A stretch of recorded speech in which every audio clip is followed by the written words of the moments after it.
네. 오늘 수요예배 하나님 말씀 같이 읽겠습니다. 우리에게 주시는 말씀 예레미야 31장 31절부터 34절까지 말씀입니다. 봉독하겠습니다. 여호와의 말씀이니라. 보라, 날이 이르리니 내가 이스라엘 집과 유다 집에 새 언약을 맺으리라. 이 언약은 내가 그들의 조상들의 손을 잡고 애굽 땅에서 인도하여 내던 날에 맺은 것과 같지 아니할 것은 내가 그들의 남편이 되었어도 그들이 내 언약을 깨뜨렸음이라. 여호와의 말씀이니라. 그러나 그날 후에 내가 이스라엘 집과 맺을 언약은 이러하니 곧 내가 나의 법을 그들의 속에 두며 그들의 마음에 기록하여 나는 그들의 하나님이 되고 그들은 내 백성이 될 것이라. 여호와의 말씀이니라. 그들이 다시는 각기 이웃과 형제를 가리켜 이르기를 너는 여호와를 알라 하지 아니하리니 이는 작은 자로부터 큰 자까지 다 나를 알기 때문이라. 내가 그들의 악행을 사하고 다시는 그 죄를 기억하지 아니하리라. 여호와의 말씀이니라. 아멘. 네, 이제 수예배로 우리 함께 모였습니다. 우리 온라인에서도 함께 예배드리고 있습니다.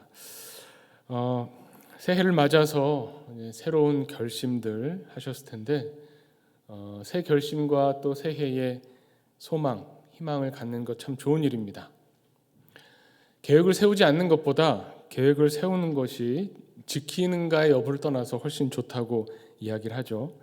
새해 계획을 아마 다 세우셨을 것이고 또 세우고 있다고 보여집니다. 새해가 되면 이제 새롭다라는 것들 많이 보게 되는데 오늘 말씀 제목도 새 언약을 맺는 날에 관한 말씀입니다.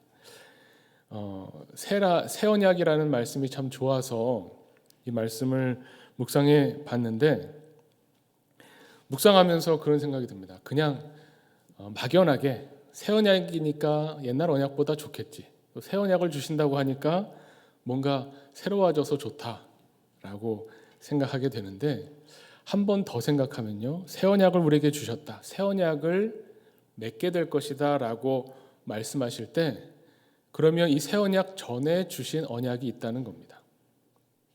쉽게 말하면 옛 언약이 있다는 거죠. 오늘 본문에도 잠깐 나오지만 이 옛 언약, 이스라엘 집과 맺은 그 언약과 다른 새 언약을 주겠다고 말씀하시죠. 그래서 그냥 별 생각 없이 하나님이 주시는 거 다 좋은 거고 하나님이 주시는 구원을 받고 싶고 새 언약을 주신다니 마냥 좋다라고 그냥 막연하게 기대하는 것보다는 조금 더 생각해보고 질문해볼 필요가 있습니다. 그렇다면 옛 언약과 새 언약이 다르다고 하셨는데 뭐가 다른가? 그리고 또 굳이 왜 옛 언약을 이미 주셨는데 그걸로는 우리를 구원해 주시지 않고 다시 또 왜 새 언약을 주셨는가? 오늘 본문에 보면 이 언약을 옛 언약을 이스라엘이 깨트렸다라고 하시는데 아니 그러면 하나님이 예전에 언약을 주시면서 이것이 깨질지 모르고 주셨단 말인가? 한 번에 새 언약을 주셔서 이 언약을 통해서 모두를 구원해 주시면 편할 텐데 왜 굳이 이스라엘에게 옛 언약을 주셨고 이 옛 언약을 못 지키니까 이제 다시 새 언약을 주신다고 할까? 하나님이 별로 이렇게 미래를 잘 못 보시는 것 같은 느낌도 들죠. 왜 굳이 옛 언약, 새 언약 이런 구분이 필요할까라는 질문을 한번 해볼 만한 겁니다. 왜 이렇게 복잡하게 생각하냐 하면 저도 할 말이 없습니다. 그렇지만 새 언약에 대해서 더 정말 우리에게 절실하게 필요한 하나님 말씀이 이것인가? 우리가 올해 복음으로 새로워지겠다고 할 때 이 새로워진다는 게 무슨 의미인가를 찾으려고 하다 보니 새 언약에 관해서도 더 생각해 보고자 하는 겁니다. 그런데 왜 옛 언약을 주셨으면서도 새 언약이 필요한가? 왜 옛 언약으로는 우리를 구원해 주시지 않고 다시 새 언약을 주시는가? 이런 질문 자체가 어떻게 보면요. 조금 더 생각해 보면 언약을 우리가 하나님 앞에서 얻게 되는 구원에 대한 수단으로 볼 때 혹은 조건으로 볼 때 이런 생각이 드는 겁니다. 언약을 지켜야만, 하나님 주신 이 언약이 이루어져야만 우리가 구원을 얻는다면 그냥 뭐 옛 언약이든 새 언약이든 상관없이 아무튼 언약을 통해서 우리를 구원해 주십시오. 우리가 구원받는 것에 목적이 있습니다라는 것과 똑같은 거죠. 그렇다면 성경 말씀을 읽어보면 이 언약이라고, 하나님이 주신 언약이라고 하는 것은 구원이라고 하는 목적을 이루기 위한 단순히 수단으로서 주어진 것이 아닙니다. 여기에 대한 우리의 오해가 있습니다. 옛 언약을 그냥 구체적으로 말하면 율법이죠. 율법을 다 지키면 그럼 구원받는다. 이렇게 이야기하면 율법은 구원을 얻기 위한 수단이 되는 겁니다.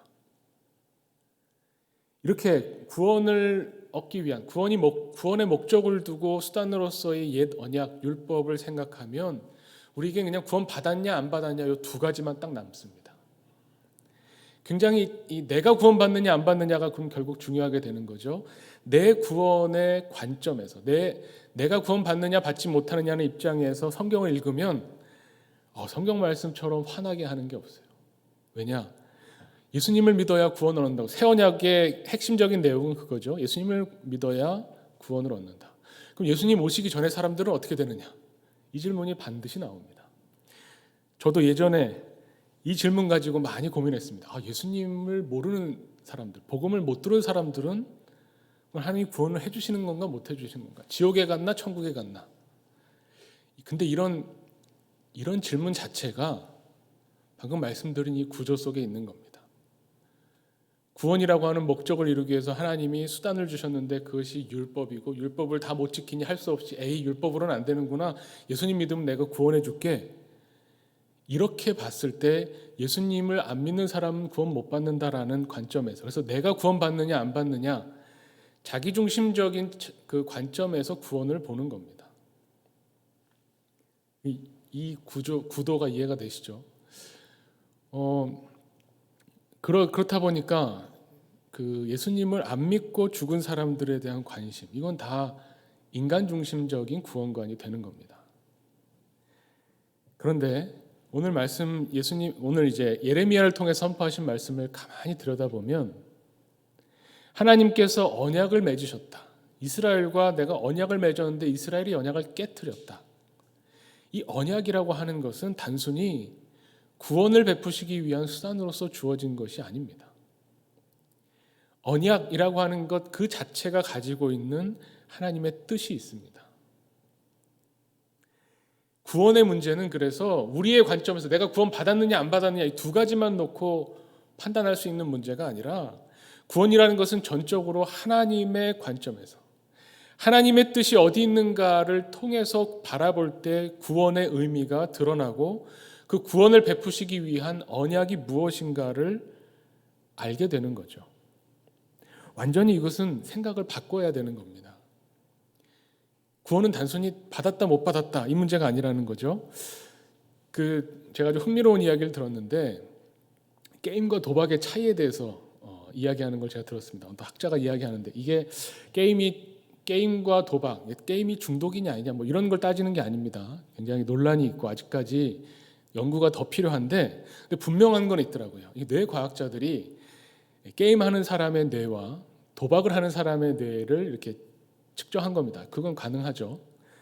그랬더니 게임을 하는 사람의 뇌에서 활성화되는 부분과 도박하는 사람의 뇌에서 활성화되는 부분이 다르다는 것까지는 밝혀졌습니다. 이거를 어떻게 우리에게 적용해서 또 게임이 중독이 되느냐, 이게 중독이냐, 또 치료를 해야 되는 대상이냐, 뭐 이거는 나중 문제고요. 일단은 그랬더니 봤더니 도박을 할 때는 우리의 그 뇌 중에서 이 쾌락을 담당하는, 쾌락을 얻는 그쪽 신경이 굉장히 활성화되는 거예요. 그러니까 도박은 따냐 잃느냐 이 두 가지밖에 없는 거예요. 땄을 때의 쾌감이 뇌에서 확 일어나는 거죠. 근데 거기에 비하면 게임은 좀 다르죠. 게임은 그런 어떤 쾌락의 부분에 활성화되기보다는 인지적인 측면에 담당하는 뇌 쪽이 많이 활성화된다는 겁니다. 그래서 이 게임과 도박은 다르다는 것을 많이 이야기하는 학자들의 얘기를 들어보면 도박은 그냥 결과만 나와요. 그냥 내가 땄냐만 중요하게 생각하는 거죠. 과정은 필요 없습니다. 결국은 따야 되는 거예요. 그런데 게임은 중간에 스토리가 들어갑니다. 내가 부여받은 역할이 있고 나에게 주어져 있는 내가 해결해야 되는 문제가 있고 이 문제를 풀어나가는 데 있어서 예상되는 방법들이 있고 이 문제를 해결했을 때 그 다음 스텝으로 나아가는 어떤 그 다음에 대한 미래에 대한 어떤 생각들이 계속 머릿속에서 일어난다는 거죠. 과정, 그 과정에 얽혀있는 스토리. 그래서 게임을 하는 데 있어서 스토리가 굉장히 중요합니다. 마찬가지로 구원에 우리가 성경을 하나님이 우리를 구원하시기 위한 스토리라고 이야기로 우리가 받아들일 때 구원 받았냐 안 받았냐 두 가지만 가지고 따질 수 없는 겁니다. 도박이나 마찬가지예요. 죽었을 때 과연 천국과 지옥이 있느냐 없느냐 도박 걸듯이 도박 걸고 하나님을 믿겠다 이런 게 아닙니다. 예레미야 선지자가 선포하고 있는 이 말씀의 내용을 보면 예레미야 선지자의 이 우리가 너무나 잘 알고 있죠. 눈물의 선지자라고 하죠. 예레미야 선지자를 왜 눈물의 선지자라고 합니까? 이 이스라엘이 심판받는 모습을 보면서 슬퍼하죠. 그래서 예레미야 애가도 있죠. 슬퍼하는 노래. 근데 우리가 이 예레미야서나 예레미야 애가를 읽으면서 이 선지자가 선포했던 것이 앞으로 미래일, 우리가 보통 예언자 하면은 예언하면 앞으로 일어날 일을 말하는 것처럼 보여지지만 이 예언자가 선포하는 내용이 이 슬픔을 담고 있는데 이 슬픔은 철저하게 왜 이런 고통이 우리에게 벌어졌는가를 묻고 있는 슬픔입니다. 그냥 결과로 놓고 우리 잘못했으니까 우리 벌 받는 게 당연하다 이런 얘기가 아니라 왜 이런 심판이 우리에게, 왜 이런 고통이 우리에게 왔는가를 철저히 질문하면서 따져나가는 그런 내용을 담고 있습니다. 오늘 읽은 31장 예레미야의 이야기는 우리가 30장부터 33장까지 예레미야가 선포하는 하나님의 위로가 나타납니다. 새 언약을 주시겠다, 회복시켜 주시겠다는 하나님의 위로와 희망의 메시지가 나오는데 그 메시지가 나오기까지 앞에 29장 동안의 내용은 뭐냐면 왜 지금 현재 상태가 왜 이렇게 됐는지를 계속 따져 묻는 겁니다. 질문하는 거예요. 하나님이 이제 건져주실 거다로 끝나는 것이 아니라 이런 일이 벌어지게 돼서 펼쳐지게 됐던 이스라엘의 역사부터 따지고 들어오면 그러면 과연 미래가 이제 제대로 바라보이기 시작한다는 겁니다. 예레미야가 아닌 당시의 다른 선지자들은 뭐라고 이야기하냐면 우리는 결코 망하지 않는다고 이야기해요. 아무리 외세가 강력한 주변의 나라들이 우리를 침략해 와도 우리는 하나님의 백성이기 때문에 우리는 결코 망하지 않을 것이다 라는 것을 선포했던 많은 예언자들이 있었습니다. 근데 거기에서 홀로 예레미야는 아니다. 이 나라는 망할 것이다를 외치는 겁니다. 그냥 봐서는 어떻게 하나님의 백성이 망한다고 선포할 수 있을까? 그런데 예레미야의 소망은 이 하나님의 백성이라고 하는 껍데기에 있었던 게 아니라는 겁니다.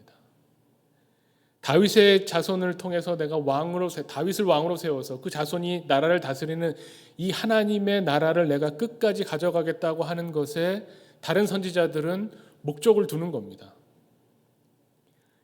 이 나라, 이 민족, 이 백성은 하나님의 나라니 절대로 망할 수 없다. 하나님은 실패하는 분이 아니다라는 것을 가지고 하나님의 실패와 이스라엘의 실패를 동일시해 놓은 거예요. 그러니까 하나님이 실패하실 일 없으니 이스라엘도 실패할 리가 없다고 생각하면서 어떻게든 하나님은 우리를 구해 주실 것이다. 안심해라 라고 선언했지만 예레미야가 바라봤던 과거부터 지금까지 거쳐왔던 역사를 봤을 때 이스라엘 백성이 오히려 고난받고 고통받을 때 더 하나님을 찾고 부르짖으면서 하나님이 원하시는 모습을 보여왔던 점을 기억하는 겁니다. 하나님에게서 멀어지고 하나님 외에 다른 것들을 의지하면서 자신들의 힘으로 뭔가 이룰 수 있다고 해왔던 오히려 외관적으로 봤을 때는 강력했던 이스라엘의 힘을 가지고 있었을 때 오히려 더 하나님과 멀어졌던 것을 보는 겁니다. 그래서 예레미야가 선포하고 있는 오늘 말씀하고 있는 이 새 언약은 그냥 주어지는 것이 아니라 이 과거에 있었던 하나님의 백성에게 주셨던 이 언약을 어겨가는 이스라엘, 여기에 대한 철저한 질문과 성찰과 돌이킴을 가지고 있을 때 새 언약이 주어지는 겁니다. 그리고 그럴 때 새 언약이 새 언약으로서 역할을 하게 되는 거죠. 하나님이 이스라엘 백성과 언약을 맺으셨습니다. 너희는 이제 내 백성이 되는 거다. 그런데 이스라엘은 전혀 그것을 지키지 못했다는 거죠. 이거는 하나님께서 이스라엘 백성, 우리 인간들이 하나님 앞에서 어떻게 보면 하나님의 백성으로 살아갈 수 있는 능력이 있는가 없는가, 나라고 하는 존재는 과연 어떤 존재인가를 명백히 보여주시기 위한 그런 언약이었다는 겁니다. 율법을 주시면서 이 율법을 지켜라. 그런데 이 율법을 지킬 능력도 없고 그럴 마음도 없는 겁니다. 하나님의 율법을 지키고 싶은 마음 자체가 없어요. 능력도 없지만 마음도 없죠. 여기에 대한 철저한 질문과 여기에 대한 철저한 나는 어떤 존재인가에 대한 깨달음이 있을 때에, 그때 하나님께 가까이 나와서 부르짖을 때에 주시는 하나님의 그 언약에 우리의 희망이 있다는 겁니다. 그래서 그 예레미야가 선포하는 이 새 언약을 향한 이 소망은 철저하게 이 고통 가운데서 슬픔의 노래, 애가를 부른 사람들에게 주어지는 하나님의 진정한 약속이 되는 겁니다. 하나님의 약속을 믿지 않는 사람들에게는 새 언약이 주어져도 이것은 전혀 희망이 아니겠죠. 하나님이 어떤 분이신가, 하나님이 베풀어 주시는 구원에 대한, 하나님이 왜 언약을 우리와 맺고 싶어 하시는가에 대해서 처절한 깨달음을 얻고 난 이후에 하나님께서 베풀어 주시는 이 새 언약을 굳게 붙잡는 사람들에게는 앞으로 미래에 희망이 있다는 겁니다. 그렇다면 이 언약은 단순히 우리를 구원하시기 위한 수단으로서의 역할만 있는 것이 아니라 하나님의 사랑, 구약 성경의 핵심적인 워드를 뽑으라면 헤세드죠. 하나님의 인자하심과 자비. 이것이 우리에게 일어났을 때, 우리에게 임했을 때 우리는 하나님을 찬송하는, 하나님의 영광을 드러내는 하나님의 사람으로서 살아갈 수 있게 된다는 것을 보여주기 위한, 하나님의 목적과 뜻을 알려주는 것이 바로 이 새 언약이 되는 겁니다. 그래서 이 새 언약은 하나님의 목적을 드러내고 있죠. 이 새 언약은 우리들 인간들의 실행으로서 이루어질 수 있는 것이 아니라 이제 실행, 행위는 하나님에게 맡기는 겁니다. 내가 이루겠다. 이 새 언약은 너희 보고 어떻게 하라는 게 아니라 내가 이루겠다. 너희는 그때에 비로소 하나님의 백성이 될 것이다. 그래서 이 언약은, 이 율법이나 언약, 옛 언약은 율법이죠. 이 언약은 이제 나의 법을 그들의 속에, 그들의 마음에 기록하겠다고 말씀하시는 겁니다. 이것이 옛 언약과의 차이점이죠. 옛 언약을 통해서 철저하게 내가 어떤 존재인가를 깨달은 사람은 이제 새 언약을 통해서 하나님이 주시는 이 법을 마음에 새기고 하나님의 사람으로 살아가는 겁니다. 이거는 차이가 있죠.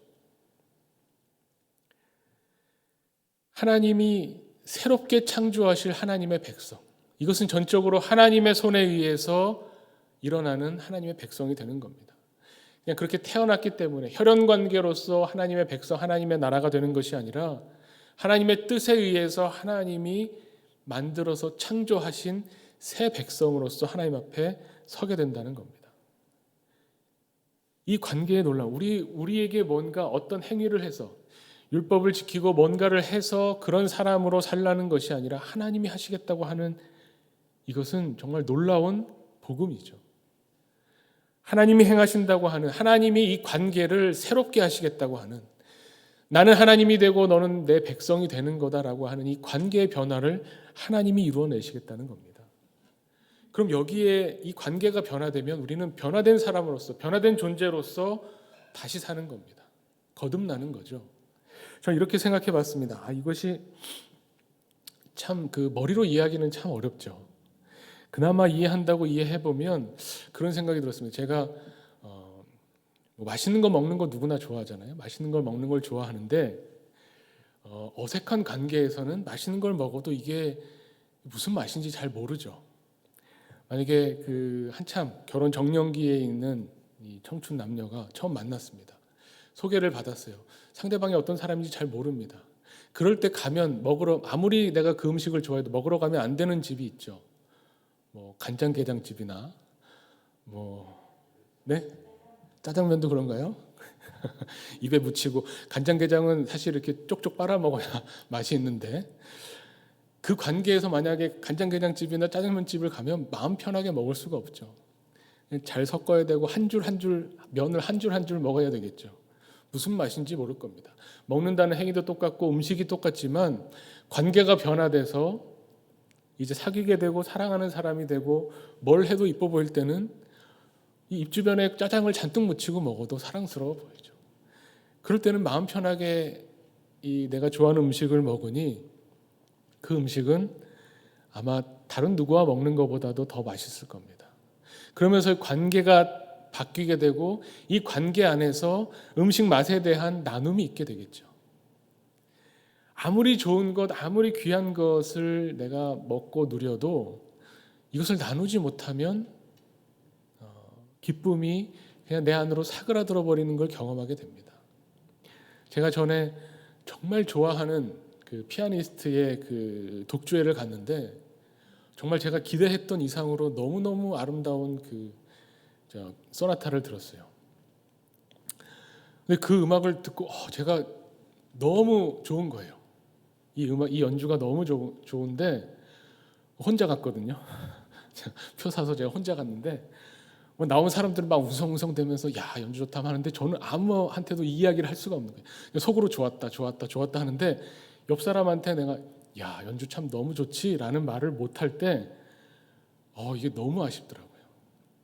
아름다운 자연 경관을 봤을 때 어떻습니까? 나 혼자 보면 좋은가요?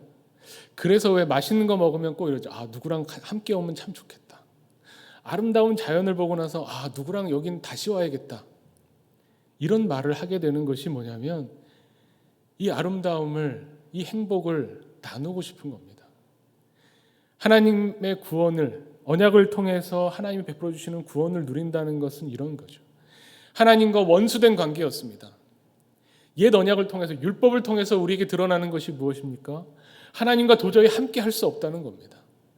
하나님의 거룩하심 앞에서 우리는 당연히 죽어야만 된다는 겁니다. 감히 하나님 옆에 갈 수가 없는 존재라는 것을 율법이 드러내줍니다. 그것으로는 우리가 하나님께 가까이 갈 수가 없었죠. 그래서 하나님께서 새 언약을 우리에게 주십니다. 너희들이 율법을 지켜서 나에게 가까이 나온다는 것은 불가능하다는 것을 너희가 이제 알았다면 이제 내가 새 언약을 주겠다. 너희 마음에 새겨서 너희 마음이 나에게로 향하게 하겠다. 그 새 언약을 우리에게 주신 것이 바로 예수 그리스도입니다. 이제 우리는 예수 그리스도를 통해서 예수를 믿는 자로 서기만 하면 하나님과의 관계가 바뀌는 겁니다.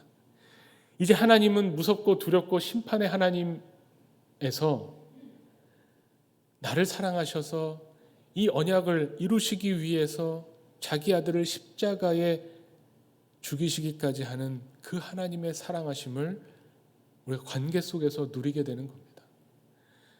이제는 하나님과 관계 맺은 사람으로 하나님의 자녀로서 세상을 살아간다고 하는 것은 그 이전에 아무것도 나눌 것이 없고 내가 베풀 것이 없었던 사람에서 나에게는 나눌 것이 있는 사람으로 하나님 주신 이 복을 나만 간직하는 것이 아니라 내 이웃과 내 사랑하는 사람들과 나누는 사람으로 바뀌게 된다는 겁니다. 하나님이 베풀어 주시는 이 새 언약, 이 새 언약이 우리에게 얼마나 큰 복음이고 우리의 존재를 바꿔가는 것인가, 이것을 깨닫는 사람이 바로 그리스도인이죠. 이것을 위해서 우리가 끊임없이 하나님 앞에 나와 기도합니다. 오늘 말씀 바로 앞에 예레미야 29장 11절에 이 예레미야가 하도 심판을 선언하고 이 나라가 망할 거라고 선언하니까 백성들은 그럼 우리 여기서 끝나는 것이냐, 여기서 실패하고 마는 것이냐라고 할 때 29장 11절에 이렇게 말씀합니다. 여호와의 말씀이니라 너희를 향한 나의 생각은 내가 아나니 평안이요 재앙이 아니라 너희에게 미래와 희망을 주는 것이니라. 하나님이 우리에게 원하시는 것은 미래와 희망을 주시는 것이라는 겁니다. 지금 이 재앙으로 끝나는 것이 아니라 이 이스라엘이 망한다고 해서 하나님의 계획이 망하는 것이 아닙니다. 이 내가 생각하고 있던 계획들이, 내가 펼쳐나가고 싶었던 나의 모든 능력과 나의 계획들이 끝난다고 해서 하나님의 나라가 거기서 멈추는 것이 아니라는 겁니다. 하나님 우리에게 새 언약을 통해서 미래와 희망을 주시기를 원합니다. 그래서 이어서 12절에 뭐라고 말씀하시냐면 너희가 내게 부르짖으며 내게 와서 기도하면 내가 너희들의 기도를 들을 것이요 너희가 온 마음으로 나를 구하면 나를 찾을 것이요 나를 만나리라. 우리가 그래서 희망을 가질 수 있는 겁니다. 새해에 새 희망을 가지고 하나님이 약속하시는 이 새 언약을 바라볼 수 있는 것은 우리가 하나님께 기도함으로 나와서 하나님께 부르짖고 하나님을 찾을 때에 하나님이 우리를 만나주시겠다고 약속하셨기 때문입니다. 이제 우리는 이 새 언약을 바라보는 사람으로서 예수를 그리스도라고 믿는 사람으로서 하나님 앞에 나와 간구하며 기도할 때마다 하나님이 우리를 만나주시면서 하나님의 백성다운 사람으로 우리를 인도해 가신다는 겁니다. 예수님을 믿는 일, 하나님의 영으로 이제 성령으로 새롭게 거듭난 사람들, 이 사람들이 바로 그리스도인이죠. 하나님의 일을 펼쳐나가는 사람입니다. 이제는 무슨 일을 해야 그러면 그리스도인답습니까? 이런 고민을 할 필요가 없어요. 예수 그리스도를 믿는 자로 우리가 변화하게 돼서 이제부터 우리가 하는 일은 과거와 똑같은 일이어도 다른 일이 되는 겁니다. 예수님 믿었다고 해서 꼭 선교사가 되고 예수님 믿었다고 해서 꼭 목사가 되고 예수님 믿었다고 해서 이제 과거와 완전히 다른 남들이 볼 때 다른 그런 새로운 변화가 있기도 하지만 그렇지만 나에게 있어서는 하나님 믿는 이제 거듭난 사람에게 있어서는 다른 사람이 볼 때는 똑같은 평범한 일상을 보내더라도 학생은 공부하는 것으로 또 직장인은 회사를 다니는 것으로 똑같은 일을 하는 것 같지만 하나님의 이 언약에 소망을 두는 사람, 하나님이 보여주시는 미래와 희망을 가진 사람은 똑같은 일을 하지만 다른 존재로 살아가는 겁니다. 그 차이가 어디서 날까? 그것이 어떻게 달라질까? 이제는 과거에는 힘들고 고생스럽고 고통스러웠던 일들이 그냥 피하고만 싶었던 일들이 이제는 하나님이 베풀어 주시는 나를 보기 위한 방법으로 하나님이 어떤 분인가를 우리에게 가르쳐 주시고 하나님의 눈으로 나를 봤을 때 나를 얼마나 사랑하시는지 나에게 얼마나 복을 주시기를 원하는지 나에게 미래와 희망을 주시기를 원하는 그 하나님을 바라보면서 지금 내 앞에 있는 일들을 겪어나가면 그것을 통해서 하나님의 돕는 손길을 보게 되고 기도할 때에 하나님의 응답하심을 듣게 되고 하나님이 베풀어 주시는 그 은혜를 가까운 사람들과 나누게 될 때 그 나눔 가운데서 우리는 이전과는 다른 새 언약을 통해 하나님의 사람으로 살아가게 된다는 거죠. 이것이 참 중요합니다. 하나님의 영으로 거듭난 사람들은 이제 늘 하나님 앞으로 돌아오는 삶을 삽니다. 회개가 하나님께로 돌이키는 거라면 돌이켜서 결국 하나님의 일들을 펼쳐나가는 사람으로 선다는 겁니다. 하나님의 일이 뭐냐? 예수를 그리스도로 믿는 일입니다. 요한복음 6장 29절에 하나님께서 보내신 이를 믿는 것이 하나님의 일이라고 말씀합니다. 하나님을 예수를 그리스도라고 믿는 것이 무엇인가를 세상에 보여주는 이 일. 남들은 좌절하고 절망하고 희망이 없다. 지금 청년들이 헬조선이다. 우리나라에 무슨 희망이 있는가라고 이야기할 때 아니다. 예수를 그리스도라고 믿는 자들에게 하나님이 베풀어 주시는 이 미래와 희망에 관한 이야기를 들려줄 수 있는 사람들. 그런 사람들로 서고 보여주는 것이 예수를 제대로 믿는 겁니다.